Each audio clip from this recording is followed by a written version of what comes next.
오늘 이 자리에 나와 있는 우리들은 교회에 나오게 된 그 배경이 다 다를 것이라 생각이 됩니다. 어떤 사람은 그냥 어릴 때부터 그냥 부모 손잡고 줄곧 왔고, 또 어떤 사람은 어른이 되어서 나오게 되었고, 뭐 청소년 때 나온 사람도 있고요. 교회에 나오게 된 방법도 뭐 어떤 사람은 부모님 때문에 부모의 영향으로 나오고, 어떤 사람은 뭐 배우자나 아니면 가족들 때문에 나오게 되고, 어떤 사람은 친구 따라 친구의 영향으로 나오고, 어떤 사람은 그냥 자기 발로 스스로 이렇게 나오게 되었다고 말할 것입니다. 뭐 이 외에도 아마 여러 가지 이런 통로를 통하여 거쳐 우리는 교회라는 곳에 나오게 되었을 것입니다. 자, 그러면 이제 교회에 나오게 된 그런 배경 말고 우리가 예수를 믿게 된 그 배경에 대하여 한번 말해보면 어떨까요? 여러분, 나에게 예수를 전해준 사람이 누구인지 혹시 기억나십니까? 혹시 그 사람도 역시 자기 자신을 교회로 데리고 나온 같은 사람인가요? 그럼 참 좋겠죠. 아니면 나에게 예수를 전해준 사람, 즉 복음에 대하여 알준 사람이 지금 누구인지 혹시 명확하게 기억하십니까? 아, 그때 누가 나에게 뭐 이렇게 생각나세요?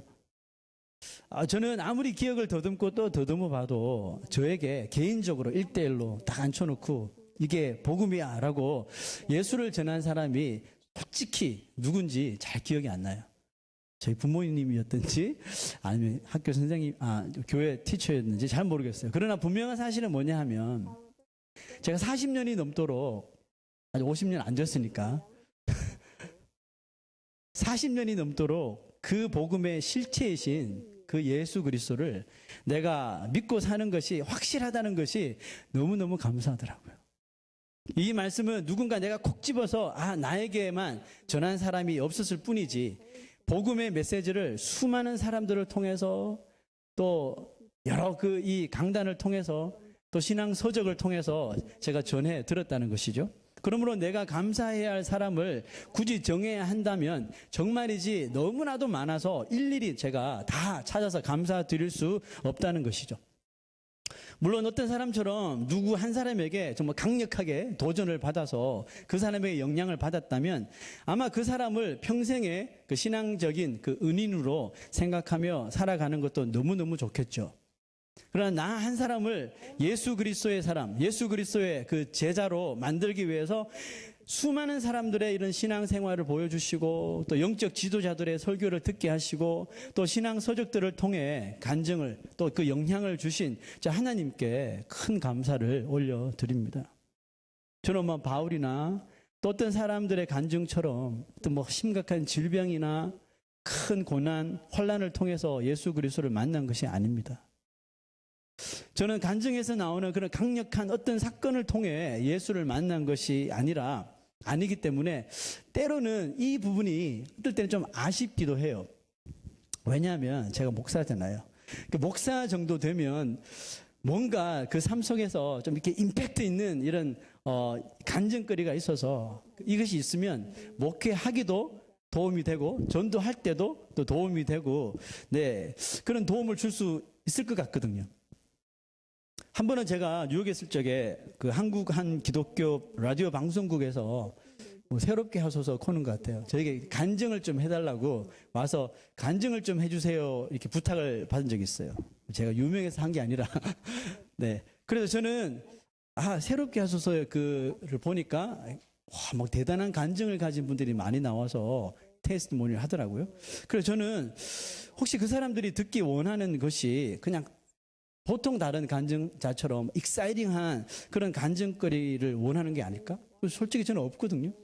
목사 집안에 자라서 그냥 별 굴곡 없이 편안하게 평탄하게 지금까지 왔는데, 그래서 그분에게 솔직히 저는 그런 간증거리가 없다고 말했던 기억이 나요. 그랬더니 그분이 이렇게 저한테 좀 의아해하면서 묻더라고요. 그럼 목사가 어떻게 되었어요? 이렇게 묻더라고요. 그런 간증거리 없으면 목사 되면 안 되나요? 하여튼 그래서 다 했어요. 간증을 잘 했어요.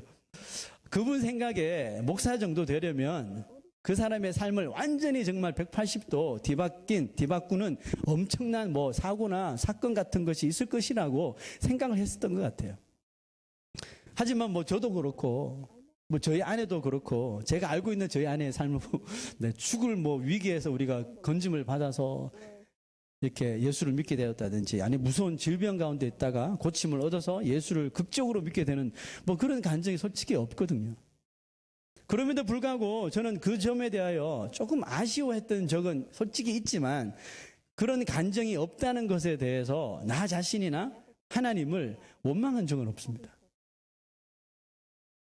왜 그런 불같은 어려움 속에서 날 구원해 주신 그런 경험도 없는데 나의 인생을 예수님 앞에 그냥 풀리 다 드린 줄 아세요?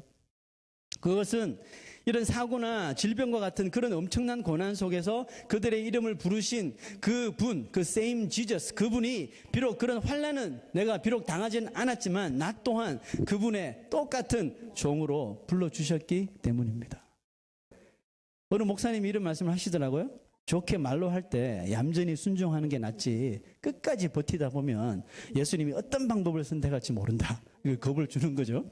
그 사람이 만약에 천국 가야 할 사람인데도 계속 이렇게 아웃사이더로 빙빙 이렇게 돌게 되면 결국 예수님은 그 사람 인생에 아주 뭐 험한 바람을 불게 하셔서라도 그 사람의 고집을 꺾어버릴 것이다. 이런 말을 들은 적이 있어요. 이런 말씀이 생각났어요. 마가복음 9장 43절 예수님께서 이런 말씀을 하셨어요. 자, 다시 한번 읽어볼까요? 시작. 만일 내 손이 너를 범죄하게 하거든 찍어버리라. 장애인으로 영생에 들어가는 것이 두 손을 가지고 지옥 곧 꺼지지 않는 불에 들어가는 것보다 나으니라. 섬찟한 이야기를 하십니다. 그 다음 구절도 보십시다. 시작. 만일 네 발이 너를 범죄하게 하거든 찍어버리라. 다리 저는 자로 영생에 들어가는 것이 두 발을 가지고 지옥에 던져지는 것보다 나으니라. 점점 더 심각해집니다. 다음 구절 보세요. 시작. 만일 네 눈이 너를 범죄하게 하거든 빼버리라. 한 눈으로 하나님의 나라에 들어가는 것이 두 눈을 가지고 지옥에 던져지는 것보다 나으니라. Guys, what do you think? Jesus is so scared. 우리가 이 말씀을 그냥 들었는데도 조금 좀 괴기 영화 보는 거 좀 무서워요, 그죠? 막 찍어버리라 그러고 빼버리라 그러고 예수님 너무하신 거 아니에요? 아무리 천국 가야 되지만. 근데 여러분 이 말씀을 그 예수님과 그 현장에서 직접 들었던 사람들은 얼마나 이 말씀이 무섭고 섬뜩했을까요? 하지만 예수님은 그들에게 정말 진지하셨어요. 예수님에게는 물론이거니와 사람들이 비록 그들의 죄로 말미암아 자기 몸의 어느 부분을 잃어버리더라도 무조건적으로 들어가야 하는 것이 어디라고요? 천국이라는 것이죠. 그걸 강조하기 위해서 하는 거잖아요. 보세요, 여러분. 우리가 손을 하나 잃어버리고, 그럼 예수님 말대로 죄 때문에 손을 잃어버리고 발을 잃어버리고 눈을 하나 잃어버리는 것이 여러분 우리 인생이 얼마나 무서운 고난입니까? 이거보다 더 무서운 환난이 어디 있어요? 그러나 그런 고난을 통해서라도 우리 인생이 예수 그리스도를 만나고 예수 그리스도를 믿게 된다면 그 인생에게 무엇과도 바꿀 수 없는 축복이라는 것이죠, 그게. 왜냐하면 그것을 통해서 지옥을 우리가 피할 수 있기 때문에 그렇습니다. 자, 예수님은 그 다음 구절에 지옥에 대하여서 좀 간단하게 설명을 하고 있습니다. 자, 48절 한번 볼까요? 자, 우리 읽어봅시다. 시작. 거기에서는 구더기도 죽지 않고 불도 꺼지지 아니하느니라. 사람마다 불로써 소금을 치듯 함을 받으리라. 자, 여러분 상상 한번 해보십시오. Just imagine that. 지옥이 어떨까? 저는 한번 상상해 봤어요. 지옥은 영원히 꺼지지 않는 그냥 불구덩이라는 거죠. 보세요. 예수님께서 사람마다 불로써 소금을 치듯 함을 받으리라. 마치 소금을, 여러분 음식할 때 소금을 치잖아요. 음식에 치듯이 지옥에는 불로 소금 치듯이 사람에게 친다는 거죠. 우리 조금만 여기에 되어도 얼마나 시큰거리가 아프고 오래 가는데 계속해서 소금을 치듯이 불로 우리를 친다는 거죠. 그런데 불 때문에 당하는 고통은 엄청난데 그거보다 더 심각한 일은 구더기도 죽지 않는 것처럼 지옥에 있는 사람은 죽을 수가 없대요. 계속해서 그 페인을 가지고 신음하면서 평생 영원히 살아야 된다는 거죠. 영원입니다, 영원히. 여러분 좀 심각하게 말씀을 들으셔야 돼요. 여러분, 이 세상에 제 아무리 무섭고 고통스럽고 환란이 있는 곳이라도 여러분 절대로 지옥과, 진짜 지옥과 비교할 수 없어요. 우리가 흔히 그러잖아요. This is like hell. 지옥 같아. 결혼 생활이 지옥 같아. 네? 학교 생활이 지옥 같아. 뭐 이런 말 하잖아요. 근데 여러분, 지옥과, 진짜 지옥과는 절대로 비교할 수 없습니다. 그러므로 우리는 죽어서 절대로 지옥에만큼은 가서는 안 되는 것입니다. 왜 예수님이 여러분과 저를 대신해서 십자가에 못 박히신 줄 아세요? 사랑하는 자녀들에게 이 무섭고 끔찍한 지옥의 삶을 절대로 경험하지 못하게 하시려고 하나님이 주셨던 그분이 직접 인간으로 오셔서 그 십자가에 매어달려 비참하게 돌아가신 거라고요. 하나님을 알기 원치 않고 예수를 믿기를 싫어하는 사람이 있더라도 우리 어떻게 해야 됩니까? 혹시 여러분 주위에 그런 사람이 있다면 기다리지 마세요. 그냥 끝까지, 내가 죽을 때까지, 아니 그 사람이 죽을 때까지 끝까지 그들에게 말해야 됩니다. 설득하고 또 설득하고 권유하고 더 권유해서 지옥만큼은 피하게 해야 돼요. 속담에 이런 말이 있죠. 10번 찍어 안 넘어가는 나무 없다. 이렇게 우리가 복음을 전해야 돼요. 계속. 그러나 여러분도 잘 아시다시피 이 세상에는 10번이나 찍었는데도 안 넘어가는 나무가 얼마나 많은지 몰라요. 그 수백 번을 찍었는데도 안 넘어가요. 아무리 전도하고 아무리 예수를 전하고 아무리 복음을 전해도 당체 좀처럼 말을 듣지 않는 사람이 얼마나 많은지 몰라요. 여기도 말 안 듣다가 겨우 나온 사람들 있죠. 옆 사람 쳐다보지 마시고요. 그런 사람들 꼭 이렇게 이야기해요. 천국이 어디 있고 지옥이 어디 있냐고. 자신에게 그곳을 좀 보여주기만 하면 나 금방 믿는다고 그런 말씀을 해요. 여러분, 천국이나 지옥은 우리가 뭐 어디 견학하는 곳이 아니거든요. 평생에 딱 한 번 가는 곳이 천국 아니면 지옥이거든요. 그리고 어느 쪽이든지 한 번 가게 되면 절대로 우리가 돌아올 수 없잖아요. 그곳에서 나올 수가 없어요. 천국에서 살다가 뭐 좀 잘못했다고 잘못했네? 지옥으로 다시 보내지지 않나요? 물론 천국에는 죄가 없기 때문에 잘못할 일이 없겠죠. 그리고 지옥에서 좀 그나마 좀 선하게 착하게 살았다고 해서 다시 천국으로 보내지지 않습니다. 부자와 나사로 이야기 아시잖아요. Never happen. 그죠? 모든 사람에게 일평생에 딱 한 번밖에 없는 천국과 지옥의 길을 아직도 결정하지 못한 사람이 우리 주위에 너무나도 많이 있다는 것이죠. 누가 그러더라고요. 요즘 설교에서 뭐 천국, 지옥, 뭐 죄에 대해서 설교하면 아주 막 성도들이 인기 없는 설교라고 말한다 그러죠. 뭐 급기야는 교회를 떠나시는 분도 계시고 막. 그래서 사람들이 듣기 싫어한다고 합니다. 여러분도 듣기 싫으시죠? 듣기 싫은데 일부러 거기에 끄덕이는 거 아니에요? 그런데 어떡합니까? 아무리 여러분이 듣기 싫어해도 저는 그 말을 하라고 하나님이 이 자리에 세워주셨거든요. 제가 여기에서 여러분 듣기 좋은 말, 재밌는 말, 세상적인 이야기, 뭐 딴소리 할 수 있어요. 할 수 있지만 그렇게 하면 목사의 직무유기입니다. 재판장이 법이 있는데 법대로 재판하지 않고 자기 그냥 감정에 치우쳐서 사람들의 비율을 맞추려고 재판을 해버린다면 그 사람은 재판장이 될 자격이 없는 것이죠. 마찬가지로 사람의 생명이 달려있는데 그 환자가 Don't touch here, I'm so pain here. 여기 아프다고 절대로 이것만 만지지 마세요. 그런다고 의사가 네, 그쪽은 만지지 않을게 하는 의사가 있나요? 그 사람은 가운을 벗어야죠. 그죠? 메스를 내려놓아야 되는 거죠. 마찬가지로 말씀 전하는 사람이 하나님의 이 말씀은 전하지 않고 엉뚱한 말이나 세상의 지식을 막 여기서 풀어놓는다면 그 사람은 강단에서 내려와야 돼요. 제가 만약에 그런 일을 하면 여러분들이 내려오시오 하셔야 돼요.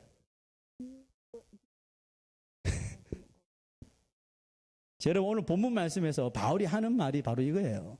15절 보세요. 15절. 내가 너희로 다시 생각나게 하려고 뭘 생각나게 하시는지 잘 들어보셔야 돼요. 내가 너희로 다시 생각나게 하려고 하나님께서 내게 주신 은혜로 말미암아 더욱 담대히 대량 너희에게 썼노니 그랬습니다. 로마서는 16장까지 있죠. 10장 전까지는 It's about gospel, salvation, justification 이런 거에 대해서 계속 설명하잖아요. 복음 전하는 거죠. 그러다가 10장 넘어가서는 그 복음을 받은 사람이 how to live in this world, 어떻게 살아야 될 것인가에 대해서 말하고 있어요. 오늘 이제 결론이잖아요. 15장, 16장은 이제 마지막인데 사도 바울이 이제 리마인드 시키는 거예요. 내가 너희로 다시 생각나게 하려고. 바울이 비판은 아니지만 마지막에 좀 강한 어조로 로마 교회에 말하는 거죠. 내가 너희로 다시 생각나게 하려고. 그럼 도대체 무엇을 다시 생각나게 한다는 말이죠? 그것은 바로 사도 바울이 이렇게 이야기했습니다. 하나님께서 내게 주신 은혜, 그것을 좀 생각나게 하려고 한다는 것이죠. 그 은혜가 뭐였습니까? 16절 봅시다. 16절 읽어볼게요. 시작. 이 은혜는 곧 나로 이방인을 위하여 그리스도 예수의 일꾼이 되어 하나님의 복음의 제사장 직분을 하게 하사 이방인을 제물로 드리는 것이 성령 안에서 거룩하게 되어 받으실 만하게 하려 하심이라. 말이 좀 어렵죠. 쉽게 간단하게 이야기하면 이 말이에요. 예수 믿지 않는 사람들에게, 이방인들, 예수 믿지 않는 사람들에게 복음을 전하여 그 사람들의 삶이 변화되는 것이에요. 하지만 거기서 끝나는 것이 아니라 그들이 날마다 자기 삶을 변화시키고 성령 안에서 거룩하게 되어서 자신들의 삶을 하나님께 기쁘게 헌신하도록 만드는 것이 바울에게 큰 은혜였다는 겁니다. 그게 바울에게 큰 은혜였대요. 이것을 좀 더 간단하게 설명하면 불신자들에게 예수 믿으세요라고 전하는 것이 바울에게 가장 큰 기쁨이고 은혜였다는 것입니다. 여러분 이게 이해되십니까? 우리가 예수 믿는 사람들이 제일 많이 하는 말이 은혜일 거예요. 그죠? 너무 은혜라는 말을 좋아해서 사람 이름에도 은혜. 그리고 은혜 받는 걸 너무너무 좋아합니다. 그런데 우리가 흔히 생각하고 크리스찬들조차도 기대하는 그 은혜는 뭔가 우리 손에 잡혀져야 돼요. 뭐 물질이 잡혀지든지 돈을 많이 번다든지 아니면 내가 계획하고 하는 일들마다 그냥 내 뜻대로 잘 술술술 풀리는 것이 은혜라고 생각할지 몰라요. 그래서 은혜라면 은혜 받았다 그러면 적어도 정말 내 삶에 내 손에 무엇인가 딱 잡혀지고 들려져야지, 내 눈으로 딱 볼 수 있어야지 그것이 은혜 받은 사람이다 이렇게 생각하는 사람이 의외로 많습니다. 물론 그것도 은혜죠. 구하여서 받았으니까 그것도 은혜죠. 하지만 그런 물질로 통하는 그런 은혜는 우리가 복음을 전할 때 받는 은혜에 비하면 미안하지만 아무것도 아니라는 것입니다. 이 세상에서 우리 인생이 하나님으로부터 받을 수 있는 가장 크고 가장 귀한 은혜가 뭔지 아세요? 그것은 바로 우리의 입술을 통해서, 우리의 말을 통해서 예수 그리스도가 우리의 구원자이시고 예수 그리스도를 믿어 구원을 받으셔야 합니다 라고 우리의 입술로 복음을 전하는 것이랍니다. 아멘입니까? 이것이 하나님으로부터 받을 수 있는 가장 크고 귀한 은혜라고 사도 바울이 지금 간증하잖아요. 이것이 왜 은혜이죠? 하나님은 당신의 백성들이 다른 어떤 일들보다 하나님을 알지 못하는 사람에게 혹은 하나님을 믿지 않으려고 하는 사람에게 찾아가서 하나님은 당신을 사랑하셔요, 예수님을 믿으셔야지 천국 갈 수 있어요 라고 선포하는 일을 하나님께서 가장 기뻐하신다는 거죠. 그런데 그냥 기뻐하실 뿐만 아니라 그 일을 하는 사람에게 하나님이 하나님의 그 능력을 나타내어 주신다는 거죠. 자, 17절로 갑니다. 읽어봅시다. 시작. 그러므로 내가 그리스도 예수 안에서 하나님의 일에 대하여 자랑하는 것이 있거니와. 사도 바울이 자랑하는 것이 뭐라고요? 그 자랑이 어떤 것이 있나요? 18절 시작.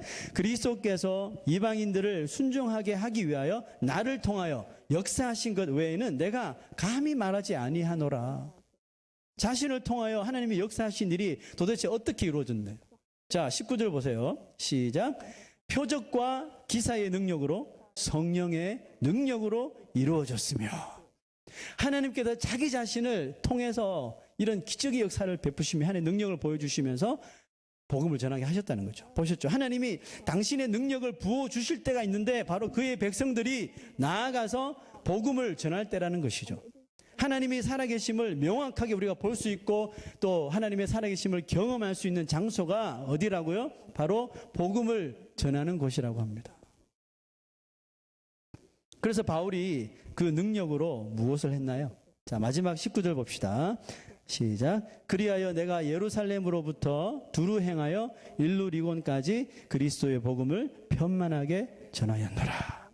바울이 그저 그 이스라엘 땅이었던 예루살렘뿐만 아니라 이 지역을 벗어나서 아시아, 유럽까지 정말 구석구석 찾아가서 기어코 복음을 전하게 된 이유가 바로 여기 있다는 거죠. 내가 복음을 전하니 하나님의 능력이 나와 함께 하시는구나. 그러니까 이 사도 바울이 그냥 멈출 수가 없었던 거예요. 그냥 한 곳에 정해놓고 복음 전해도 되는데 아시아, 유럽 막 하나님께서 명하시는 대로 무조건 가는 거죠. 몸이 성하지도 않은데 가서 복음을 전하는 거예요. 왜? 기쁨이 넘치니까, 은혜가 넘치니까 멈출 수가 없는 것이죠. 여러분, 가장 건강한 교회가 어떤 교회입니까? 우리 교회는 이름만 건강한 교회고요. 정말 가장 건강한 교회, 가장 은혜로운 교회가 어떤 교회입니까? 바로 복음과 하나님의 그 사랑을 전하기 위해서 어디든지 세상 곳곳으로 찾아가는 교회. 그 교회가 정말 건강한 교회고 은혜로운 교회. 여러분, 누가 성도이죠? 예수 믿는 사람들이 성도죠. 즉 예수 믿고 구원받아서 천국 백성 된 사람들이 바로 성도입니다. 그렇습니다. 그런데 하나님은 이렇게 이미 천국 백성 된 사람들이 천국 갈 수 있는 그 티켓, 그 믿음을 가지고 이 세상에서 해야 할 일을 분명히 주셨다는 거죠. 그게 뭡니까? 우리 잘 아시겠지만 오늘 본문 말씀을 통해서 한번 살펴볼게요. 성경에는 오늘 그 이 세상에서 우리가 해야 할 일을 이렇게 말합니다. 하나님의 복음의 제사장 직분을 하게 하사. 하나님의 복음의 제사장 직분을 하게 하사. It's okay. It happens sometimes. 구약시대에, 자, 여러분, 구약시대에 제사장들이 있었죠. 제사장들이 하는 일이 있었어요. 그게 뭐죠? 제사장들은 사람들이 하나님 앞에 바치는, 하나님 앞에 드리기 위해서 동물들을 가져왔잖아요. 양, 소, 뭐 이런 것들, 그죠? 돈 없는 사람들, 비둘기, 그죠? 이렇게 가져옵니다. 그러면 제사장들이 그 짐승들을 의사도 아닌데 막 해부를 하는 거죠. 해부를 해서 그 안에 있는 찌꺼기, 내장, 뭐 다 꺼내는 거죠. 깨끗하게 씻어서 제단에 올려놓고 불로 태워서 하나님 앞에 드리는 그런 엄청난 일을 프리스트들이 구약시대에 했단 말이죠. 너무 감사해요. 제가 신약시대, 이 시대의 목사가 된 게 너무너무 감사하죠. 소 안 잡고 양 안 잡아도 되니까. 근데 여러분, 지금 이 시대는 구약시대처럼 그런 동물을 잡아서 하나님 앞에 제사를 드리는 그런 제사는 없어졌죠. 그죠? 누구 때문에 없어졌죠? 예수님 때문에 폐지가 된 거죠. 예수님이 십자가 위에서 마치 그 희생 제물의 동물처럼 양과 같이 모든 인류의 죄를 대신해서 산 제물이 되어 주심으로 이제 더 이상 예수님 이후로 짐승을 잡아 하나님께 제물로 드리는 일이 필요 없게 된 것이죠. 그럼 이제 이 시대에 사는 우리들은, 그리스도인들은 성도들은 뭘 해야 되나요? 소 잡을 일도 없고 양 잡을 일도 없고 이제 우리 뭘 해야 되나요? 뭔가를 잡긴 잡아야 되는데 누구를 잡아야 되나요? 자기 남편, 아내를 잡아야 되나요? 자녀를 잡아야 되나요? 우리가 해야 할 일은 이거죠. 예수 그리스도를 믿고 예수가 십자가에 우리 죄를 대신해 제물이 되셨으니까 그 이름 예수 그리스도를 믿고 예수의 이름으로 날마다 우리가 저지른 우리의 죄를 하나님 앞에 회개하고 하나님 앞에 나와 이렇게 예배를 드리는 것이죠. 구약시대는 제사장이 따로 있어서 하나님께 드려지는 제사를 모두 다 총괄하고 주관했지만 이제는 예수 믿는 여러분, 우리 개인, 우리가 그 제사장의 역할을 해야 되는 거예요. 소를 잡고 양을 잡을 필요는 없지만 자기 자신의 죄를 잡아야죠. 그죠? 더러워진 자기 자신의 영혼을 씻어야죠. 그죠? 먼저 자기 자신을 하나님 앞에 희생제물로 씻어서 드릴 수가 있어야 되겠죠. 그리고 예수를 모르는 사람, 예수를 믿지 않는 사람들에게 찾아가서 그 예수를 전하고 예수님이 우리의 죄 때문에 이렇게 돌아가셨대요. 그리고 그 예수를 믿기만 하면 천국 갈 수 있대요. 라고 우리가 그 예수를 전하고 그들의 삶이 죄악의 삶에서 거룩한 삶으로 변화되도록 돕고 기도해야 하는 것이죠. 그것이 성도가 이 세상에서 살면서 반드시 must do죠. 반드시 해야 할 일이자 하나님이 성도들에게 저한테만 주신 사명 아니고 우리 믿는 모든 사람들에게 주신 사명입니다. 또 우리 교회가 가장 하나님께 축복받고 은혜 받는 길, 통로가 바로 그것이라는 겁니다. 그럼 우리 해야 되겠죠. 그죠? 그건 그거, 이건가요? 해야 되겠죠. 먼저는 여러분 주위에 있는, 여러분과 늘 가까이 있는 사람들에게 예수를 전해야 합니다. 만약에 예수를 모르는 사람이 있다면. 있죠. 가족 있을 수도 있고, 배우자가 될 수도 있고, 뭐 친구가 될 수도 있고, 직장 동료가 될 수도 있고, 이웃들이 될 수가 있겠죠. 가까이 있는 사람들에게서부터 전하십시오. 가까이 있는 사람 놔두고 멀리 가려고 하지 마시고요. 가까이 있는 사람부터 전하세요. 한 분은 제가 색소폰을 가르치는 어떤 50대 분, 남자분이 계셨어요. 제가 이제 색소폰을 이렇게 무료로 이렇게 가르쳐 드리는데 오시면 제가 항상 개인적으로 물어보는 게 있어요. 예수 믿으세요? 교회 다니세요? 이렇게 물어봐요. 그러면 예수 믿는다고, 교회 다닌다고 그러면 제가 그 다음에 터치 안 합니다. 근데 만약에 안 믿는 사람이라면 제가 이제 그냥 후크를 달아서 이제 끌고 오는 그런 일을 하는데, 한 번은 그분에게 물었어요. 예수 믿으세요? 교회 다니세요? 이렇게 물었더니 그분이 인상이 확 틀어지면서, 목사님, 그 말만 안 했으면 정말 좋았는데 이런 말을 하는 거죠. 그게 무슨 뜻이죠? 뭐 무료로 가르쳐 준다 그래서 정말 너무 좋아서 기분 좋게 와서 색소폰 잘 배우고 있는데 하필 그런 말을 들어서 마음이 썩 좋지 않다는 거죠. 그런데 저는 그분의 그런 말을 듣는 순간 괜히 말했나? 이런 게 아니라 제 마음 한구석에서 기쁨이 넘쳐나는 거죠. 와, 그 말을 하길 정말 잘했네. 내가 만약에 그 말 안 했더라면 아직까지 모르고 있을 거예요. 저 사람이 믿는 사람인지 안 믿는 사람인지. 그 말 하길 진짜 잘했네. 그죠? 여러분, 이제 그분이 예수 안 믿는 사람인 걸 제가 알게 되었으니까 제가 뭘 할까요? 계속 그 이야기 끄집어내는 거죠. 네? 한번 이번 주에 한번 와보시죠. 조만간에 한번 올 것 같아요. 그 아는 체는 하지 마세요. 그분이구나 이렇게 하지 마시고, I hope he is coming to our worship soon. Okay. 그래서 열심히 그분에게 전해서 전도해야 되겠다 하는 결심이 서더라고요. 그리고 확신이 드는 게 하나님께서 이런 티칭을 통해서 사람을 이렇게 보내주시는구나 하는 기쁨이, 감사가 있더라고요. 여러분, 전해야 합니다. 우리 입술을 열어서 전해야지 믿죠. 언젠간 믿을 거야. 텔레파시 보냅니까? 전해야지 믿죠. 가르쳐야지 알죠. 여러분, 입술을 열어서 예수를 전해야 돼. 이게 우리의 사명입니다. 복음을 부끄러워하지 마시라니까요. 우리가 복음을 부끄러워하고 예수 전하는 것을 부끄러워하면 예수님도 하나님 앞에서 우리를 부끄러워하신다 그랬잖아요. 나 쟤 누군지 모르는데 이렇게 하신다니까요. 복음을 부끄러워하지 마세요. 그냥 하세요. 예수 믿으세요? 한마디 할 수 있잖아요. 지금까지 단 한 번도 신앙생활 하면서 예수를 전한 적이 없었던 사람이 혹시 이 자리에 있을지 몰라요. 그렇지만 괜찮아요. 아무도 정죄하지 않습니다. 그 대신 이제 알았으니 지금부터 입을 여세요. 지금부터 하시면 돼요. 우리 언제 하나님 앞에 가실지 모르잖아요. 그날이 올 때까지 계속 전해야 하는 거예요. 이게 우리 하늘나라에서 상급입니다. 저는 우리 교회가 앞으로 해야 할 일들이 이런 일들이 될 것임을 지금 알려드리는 바입니다. 기독교 교육이 뭡니까? 기독교 교육은 예수를 가르치고 예수를 전하게 하도록 하는 거죠. 이게 기독교 교육이잖아요.